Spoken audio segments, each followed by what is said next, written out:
Bonjour à tous, c'est une vidéo qui s'adresse aux élèves de 3e 1 et 3e 4 et qui a pour but donc de vous présenter notre nouveau chapitre et le travail que vous allez devoir faire cette semaine.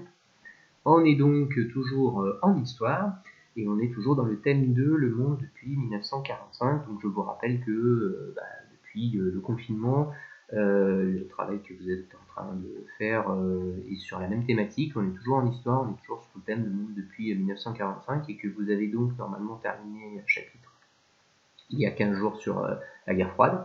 Et que la semaine dernière, je vous ai demandé de travailler sur la décolonisation et que je vous avais envoyé en fin de semaine dernière une correction donc, du travail que vous aviez à faire sur la décolonisation. On va donc prendre la suite et donc vous allez prendre votre cahier, votre livre pour pouvoir suivre donc ce travail et noter donc dans votre cahier à la suite du chapitre 2 sur la décolonisation, donc chapitre 3, l'affirmation et la mise en œuvre du projet européen. Donc, petite précision avant de commencer, on est dans la même thématique et on est surtout dans la même période chronologique, dans la même période historique, donc il faut que vous fassiez attention quand vous travaillez, quand vous révisez, quand vous réfléchissez. On n'est pas dans des chapitres qui se suivent au niveau chronologique, mais on est dans des chapitres qui se chevauchent, donc on parle bien de la même période, c'est-à-dire que la guerre froide, la décolonisation et la construction de l'Union européenne, ça se passe en même temps. Donc c'est vraiment important que vous réfléchissiez bien qu'il y a des ponts, des liens entre les différents chapitres et que quand il se passe un truc dont on parle dans un chapitre, il faut le mettre en perspective et le contextualiser par rapport aux autres chapitres. Voilà, quand il se passe un truc sur la décolonisation, c'est un rapport avec la guerre froide, c'est un rapport avec l'Europe, et quand il se passe un truc sur la construction européenne, c'est un rapport avec la guerre froide ou la décolonisation. Voilà.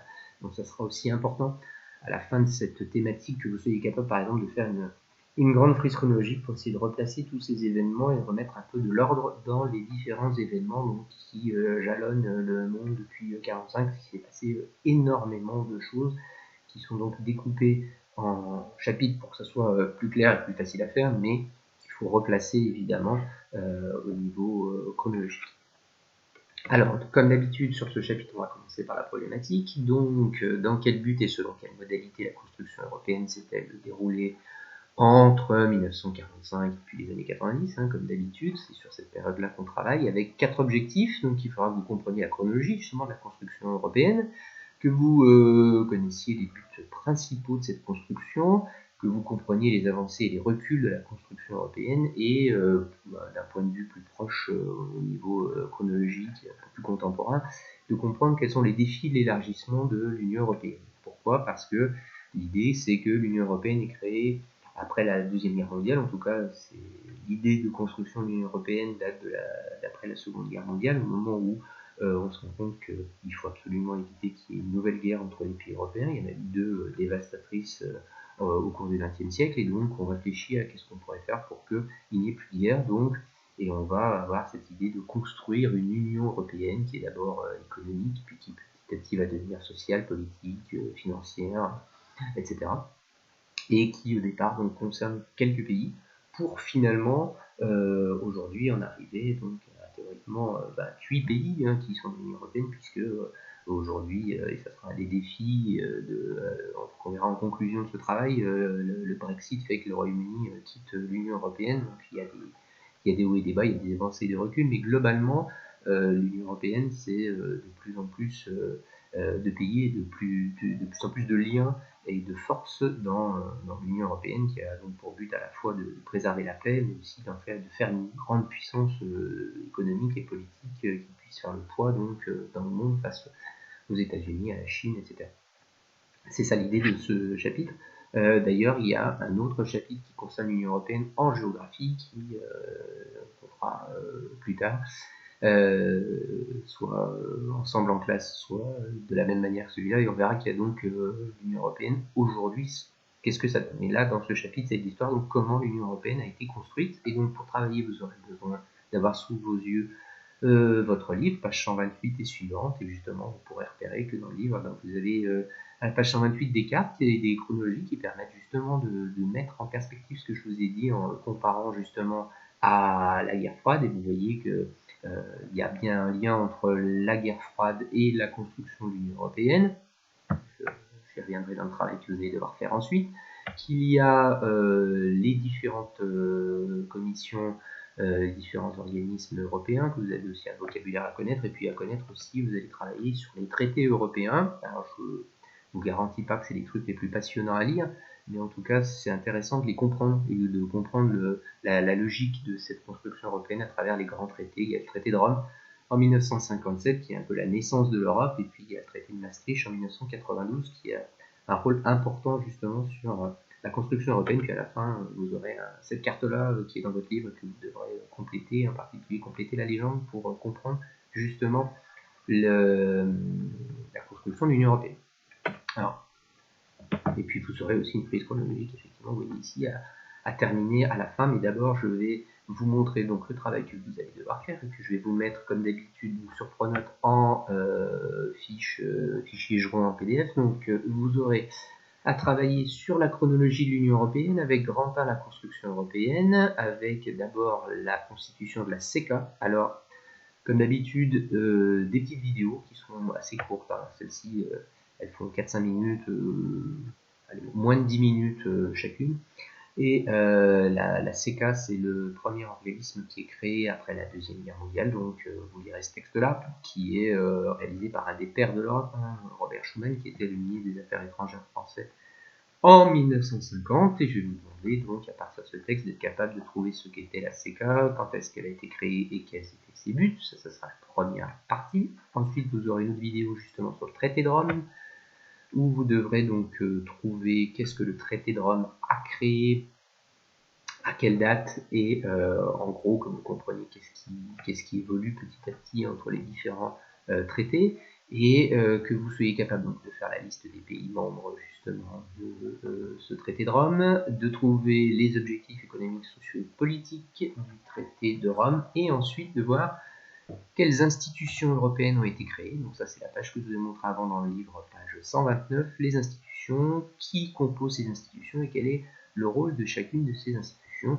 qui fondent l'Europe.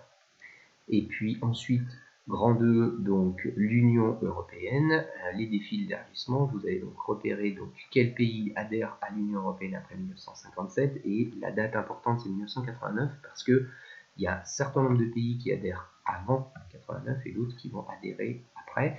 L'Union européenne, c'est une association de pays, donc pour en faire partie, il faut demander à adhérer, et il faut que les membres acceptent votre adhésion. Donc il y a certains critères à remplir au niveau politique, économique, sociaux, etc. Globalement, il faut être une démocratie, il faut remplir certains critères économiques. Et donc les pays qui rentrent avant 89 ne seront pas les mêmes que ceux qui vont rentrer après, et donc il faudra que vous trouviez l'explication principale à ça. Et puis ensuite, on passera à un petit travail important sur le traité de Maastricht, qui est le cœur de la construction européenne, ce traité que vous avez à la page 129.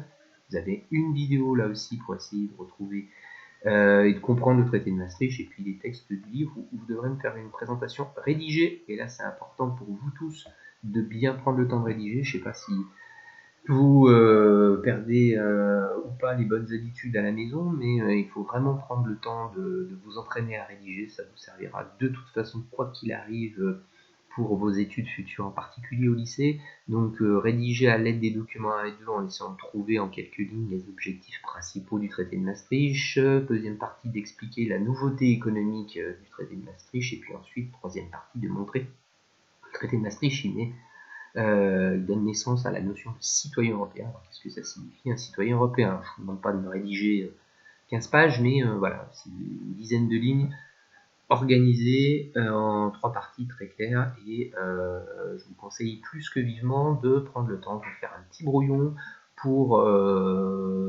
classer vos idées, travailler avec les connecteurs logiques également, et prenez le temps de rédiger quelque chose de clair et précis, et donc bien organisé. Voilà pour le traité de Maastricht. Ensuite, petite caricature à étudier, vous l'avez ici sur les défis actuels. Bah oui, forcément, quand il n'y avait que quelques pays dans l'Union européenne dans les années 50, on n'avait pas les mêmes problèmes que quand aujourd'hui on se retrouve à 28 pays qui font partie de cette Union européenne. Donc je vais vous demander quels sont ces problèmes et quels problèmes soulève cette caricature. C'est intéressant que vous soyez capable aussi de comprendre une caricature, le sens d'une caricature. Qu'est-ce que ça veut dire?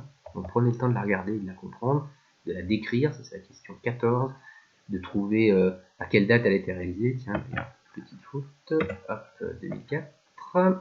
et pas 2004, et de comprendre surtout le problème de cette caricature. Et la date est importante pour comprendre le problème de cette caricature quand vous aurez compris les différentes adhésions et quels pays sont entrés dans l'Europe à cette période-là. Et puis enfin voilà, je vous demanderai de compléter cette carte et donc de terminer par une petite conclusion, réflexion, on va dire, parce que c'est intéressant quand même au niveau de l'actualité. Il n'y a pas que le coronavirus quand même dans l'actualité. Donc je vous laisserai regarder une vidéo sur le Brexit et d'essayer de trouver concrètement ce que c'est que le Brexit et en quoi ça remet en cause la construction européenne et quelles en sont ses causes et ses conséquences de ce Brexit, sachant qu'on est en plein dedans encore et que les causes et conséquences elles sont pas encore toutes très claires, il faut un peu de recul, mais en tout cas ça pose des questions intéressantes sur la construction de l'Union européenne. Donc voilà le travail que vous aurez à faire, et pour remettre tout dans l'ordre, une fois que vous aurez fait ça, je vous demanderai de me construire cette frise chronologique qui sera un peu la conclusion de ce travail sur l'Union européenne, en essayant de replacer donc les grandes dates de la construction européenne, les années importantes sur cette frise chronologique, pour essayer vraiment de replacer les idées principales et pour pas se perdre au milieu de cette chronologie que vous allez devoir travailler. Donc voilà le travail que vous avez à faire. Je vous laisse donc la semaine pour prendre le temps de faire ce travail-là correctement, de prendre le temps, pas forcément en une seule fois, parce qu'il y a une fiche, il y a de la rédaction, il y a des vidéos à regarder, il y a des choses à construire, une carte, une frise, donc il y a beaucoup de choses et qui demandent de travailler sur différentes compétences. Donc prenez le temps de le faire, compartimentez votre travail et faites quelque chose de soigné et de réfléchi pour cette semaine, donc en histoire sur la construction européenne. Et je vous donne rendez-vous très bientôt pour la correction de cette fiche et pour la suite du travail en histoire géo. Et je vous souhaite donc un bon courage à tous et à bientôt.